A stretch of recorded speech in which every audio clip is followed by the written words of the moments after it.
Hello प्यारे बच्चों, मैं पंकज मिश्रा आपको आपके अपने चैनल मैथ जंक्शन प्रयागराज में स्वागत करता हूँ। प्यारे बच्चों, जैसा कि आप लोगों को कमेंट था सर फिजिक्स का ऐसा कोई क्वेश्चन नहीं है जो एग्जाम में पूछा जा सके। प्यारे बच्चों ने कमेंट भी किया था कि लॉरेंज बल कराइए।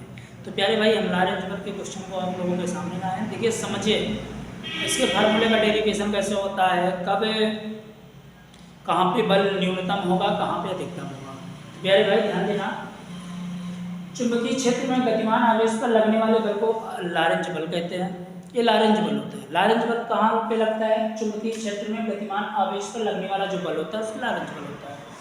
तो बेटा, जब कोई आवेशित कण चुंबकीय क्षेत्र में गति करता है तो उस पर एक बल कार्य करता है जिसे लॉरेंज बल कहते हैं। जिसे क्या कहते हैं प्यारे बच्चे? लॉरेंज बल कहते हैं। तो प्यारे बच्चों, जब कोई आवेशित कण किसी चुंबकीय क्षेत्र में गति करता है, जैसे बेटा ये कोई चुंबकीय क्षेत्र है, तो क्या है प्यारे बच्चों?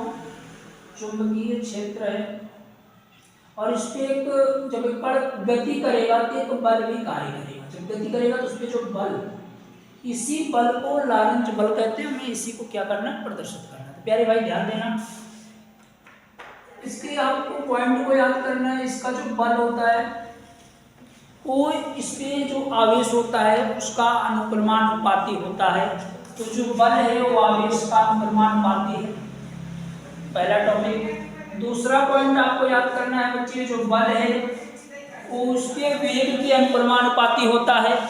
किसके अनुक्रमानुपाती होता है? वेग के। तो v के अनुक्रमानुपाती होता है। और जो उसका बल है वो चुंबकीय क्षेत्र की तीव्रता के अनुक्रमानुपाती होता है। किसके अनुक्रमानुपाती? चुंबकीय क्षेत्र की तीव्रता।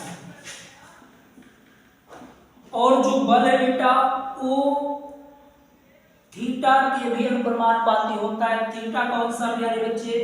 इसमें साइन थीटा लगता है, इसे हम लोग ज्या भी कहते हैं। क्या कहते हैं बेटा? ज्या कहते हैं। और जहां भी क्यू क्या है बेटा? क्यू आवेश है प्यारे बच्चे। क्यू क्या है? आवेश है। वी क्या है?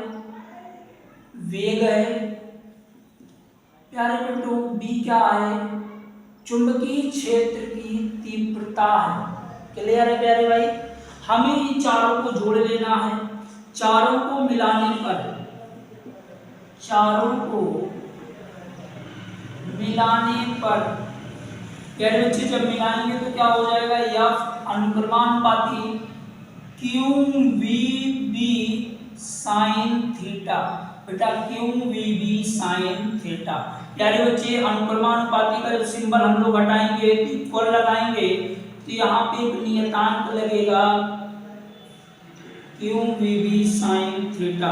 तो प्यारे भाई, अगर हम इसे लिखना चाहेंगे तो क्या लिख सकते हैं? ध्यान दीजिए यहाँ पे भैया, F इज इक्वल टू, अगर हम के बराबर 1 लिखेंगे तो F is equal to Q we B sine theta. प्यारे बेटो, ये हमारा क्या हो गया? फार्मूला हो गया। बात समझ में आ रही है ना?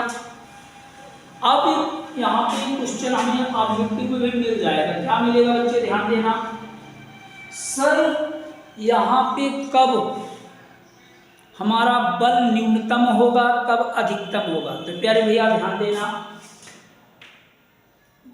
जब थीटा इज इक्वल टू 0, मतलब वह बल समांतर में काम करे। कहाँ बेटा? समांतर रेखा में जब बल लगेगा, जैसे F is equal to Q we B sine theta, theta की जगह 0 होगा तो बच्चे ये हो जाएगा 0, मतलब वहाँ पे बल ही नहीं काम करेगा, मतलब शून्य होगा।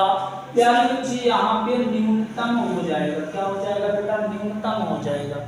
अधिकतम की बात कर दें तो जब अधिकतम का पॉइंट करेंगे बेटा तो हमारा जो थीटा होगा वो जो कोण बनेगा वो लंबवत बनेगा। कैसे बनेगा बेटा? लंबवत बनेगा। तो हो जाएगा बच्चे थीटा की वैल्यू 90 अंश, तो आपका हो जाएगा F is equal to Q we B sine 90 अंश। तो प्यारे बेटो ये हो जाएगा क्यू वी बी साइन 90 की वैल्यू एक होती है बेटो, यहाँ पे अधिकतम होगा। अगर आपसे पूछे कि कब बल हमारा न्यूनतम होगा, तो आप कह देना जब वो कण समांतर रेखा में गति करेगा तो बल न्यूनतम होगा। जब वही कण लंबवत अर्थात क्या है बच्चे 90 अंश के कोण पे काम करेगा, लंबवत काम करेगा, ऊर्ध्वाधर काम करेगा, तो वहां पे बल अधिकतम होगा। बात समझ में आई प्यारे भाई? समझ में आ गई सबको? समझ में आ गई? अगर आपको वीडियो अच्छी लगे तो आप लोग लाइक करिए, शेयर करिए, अपने दोस्तों को भी जोड़ने का प्रयास करिए। अगर आप चैनल पे नए हैं तो चैनल को सब्सक्राइब करिए। मिलते हैं आपको नेक्स्ट वीडियो में, तब तक के लिए आप लोग पढ़ाई करते रहिए। धन्यवाद प्यारे बच्चों। स्क्रीनशॉट ले लीजिएगा भैया।